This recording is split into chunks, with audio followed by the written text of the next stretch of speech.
Ibn Ataillah al-Iskandari, la clé de la réalisation spirituelle et l'illumination des âmes. Chapitre 2. Le souvenir est comme un feu qui ni ne meurt ni ne se répand. Lorsqu'il entre dans une maison, il dit « Me voici, il n'y a personne d'autre que moi », ce qui est une des significations de « Il n'y a d'autre divinité que Dieu ». S'il trouve du bois d'allumage à l'intérieur, il le consume et devient feu. S'il y trouve l'obscurité, il devient lumière, illuminant la maison. S'il y a déjà une lumière dans la maison, il devient alors lumière sur lumière. Il en est de même pour le corps. L'invocation nettoie les substances impures dues à l'intempérance en mangeant ou résultant de l'absorption d'aliments illicites. Pour ce qui est des aliments licites, cela ne les concerne pas. Lorsque les parties nuisibles sont consumées et qu'il ne reste alors que les parties saines, on entendra chaque membre invoquer comme si la trompette avait été sonnée. Au commencement, le souvenir se produit dans la zone du cerveau, et c'est donc là que l'on entendra les sons des cymbales et des trompettes. L'invocation est une chose puissante.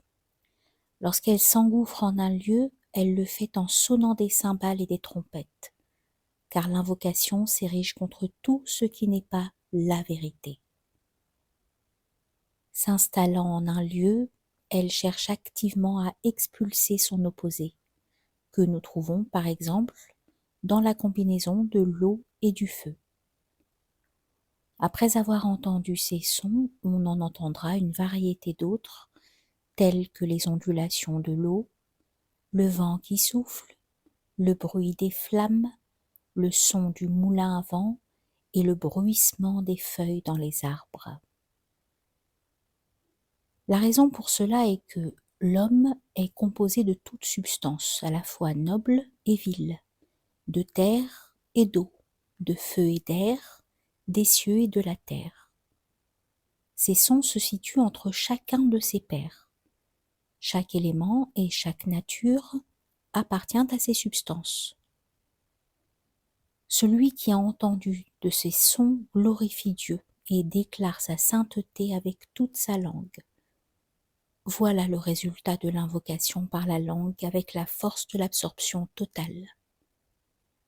Peut-être le serviteur aura-t-il atteint le stade où s'il s'arrête d'invoquer, son cœur s'agitera dans sa poitrine, aspirant au rappel, tels les mouvements de l'enfant encore dans l'utérus de sa mère. Certains ont comparé le cœur à Jésus, fils de Marie, sur lui la paix, et le souvenir à son lait maternel. Lorsque le cœur évolue et se fortifie, il s'y élève un désir de vérité en même temps que des soupirs, des serments compulsifs et un désir ardent à la fois pour l'invocation et pour l'invoquer. L'invocation du cœur est similaire au bourdonnement d'une abeille, ni fort ou perturbant, ni sourd ou secret, mais mystérieux. Lorsque l'invoqué prend possession du cœur et que l'invocation s'estompe et disparaît, l'invocateur ne doit plus prêter attention au souvenir ou à son cœur. S'il faisait ainsi, il deviendrait alors un voile qui le distrairait. Voici l'extinction de soi, que l'homme soit anéanti de lui-même. Celui-ci ne doit donc rien sentir dans les membres de son corps ou quoi que ce soit d'extérieur à lui-même ou quelque phénomène intérieur. Il en est au contraire inconscient. Et tout cela disparaît à ses yeux lorsqu'il va d'abord vers son Seigneur, puis qu'à nouveau il revient à lui-même. Si celui qui invoque se rendait compte de son état pendant qu'il est complètement anéanti à lui-même, ce serait alors une imperfection, une opacité. Car la perfection doit être effacée de soi-même et de l'état de l'extinction. C'est donc l'extinction de l'état d'extinction qui est le but de l'extinction. L'extinction est le début de la voie. Il s'agit du voyage vers Dieu le Très-Haut. La guidance vient par la suite. Il faut entendre par guidance ici celle de Dieu ainsi que décrit l'ami de Dieu, Abraham. Moi, je pars vers mon Seigneur et il me guidera.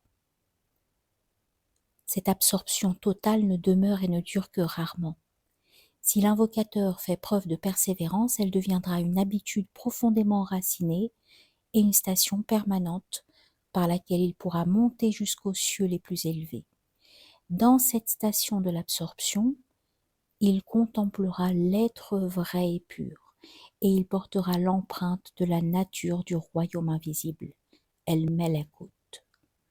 La sainteté de la divinité, El Lahout, lui sera alors révélée. La première chose qui est rendue manifeste dans ce lieu à celui qui invoque est l'essence des anges et des esprits, des prophètes et des saints, et ce sous une beauté de forme à travers desquelles certaines réalités l'atteignent. Cela représente le commencement jusqu'à son degré de réalisation, s'élève au-delà des formes prototypiques et il fait face alors à l'évidence de la vérité en toute chose. Voilà le fruit de l'essence de l'invocation. Son commencement se fait seulement par la langue, puis vient l'invocation du cœur, moyennant un effort. Ensuite vient l'invocation du cœur d'une manière naturelle. Après cela vient la possession du cœur par l'invoqué et l'effacement de l'invocateur. C'est le secret de ce hadith du prophète alayhi salatu wassalam. Celui qui souhaite festoyer dans les jardins du paradis, qu'il se rappelle Dieu fréquemment. Un autre hadith dit « Le rappel caché de Dieu est 70 fois meilleur que le rappel entendu par les anges. » Le signe que l'invocation parvient au plus profond du soi est l'absence de l'invocation d'invocateur, ainsi que d'invoqué. L'invocation du soi, dhikru sir, est extase et on s'y noie totalement. L'un de ces signes est que lorsqu'on quitte l'invocation, elle ne vous quitte pas. Cette exaltation de l'invocation est celle qui tire de l'inconscience à la présence de l'esprit. Un autre de ces signes est le sentiment d'avoir la tête et les parties du corps attachées, comme alourdies de chaînes.